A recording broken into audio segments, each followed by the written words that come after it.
चलिए आगे बढ़ेंगे। आज भीमा कोरेगांव मामले में सुप्रीम कोर्ट सुनवाई करेगा। गुज़िश्ता सुनवाई में सुप्रीम कोर्ट ने गौतम नौलखा को नोटिस जारी किया था। महाराष्ट्र सरकार ने दिल्ली हाईकोर्ट के फैसले को सुप्रीम कोर्ट में चैलेंज किया था। भीमा कोरेगांव तशद्दुद मामले में गौतम नौलखा की ट्रांजिट रिमांड रद्द करने और नजरबंदी हटाने के फैसले को चुनौती दी गई है।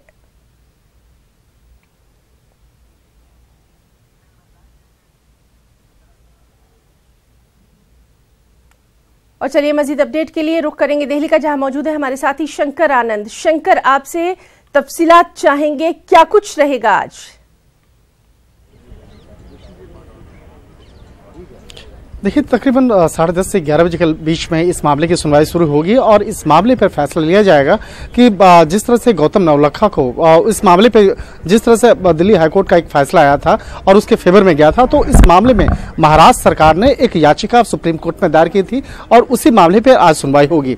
जिस तरह से उसे बाकायदा जमानत दे दिया गया था, उसे उसकी ट्रांजिट रिमांड उसमें आज़ादी दे दी गई थी, तो उस मामले पर आज ये फैसला लिया जाएगा कि उस फैसले पे क्या निर्णय करना है।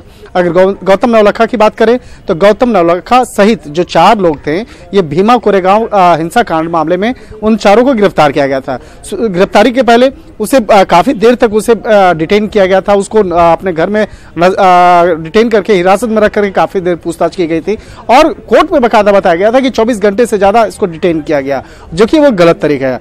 हालांकि इस मामले में की गंभीरता को देखते हुए कोर्ट ने बकायदा नजरबंद करने और इस मामले पर उसके हाउस अरेस्ट जो है वो करने का एक फैसला सुनाया था। हालांकि बाद में उसे दिल्ली हाईकोर्ट से जरूर उसकी राहत मिल गई थी, लेकिन अब इस मामले में महाराष्ट्र सरकार जो है वो आगे बढ़ रही है। महाराष्ट्र की प्रशासन इस मामले में, हालांकि केस का पूरा केस है महाराष्ट्र सरकार का था, महाराष्ट्र पुलिस का था, वो मामला फिर हाईकोर्ट में पहुंचा। हालांकि उसके बाद ये मामला सुप्रीम कोर्ट में पहुंचा।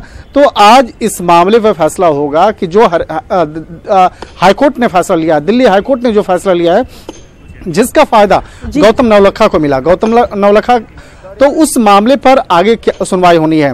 गौतम नौलखा की बात करें तो उन पर जो आरोप लगा था कि उनके साथ में और भी जो 4 लोग हैं, उन पर था कि हिंसा वाले मामले को भड़काने का, और इसके साथ ही कुछ ऐसे लोगों की भी गिरफ्तारी हुई थी इस मामले में जिस पर नक्सली संगठनों को आगे बढ़ाने का आरोप था।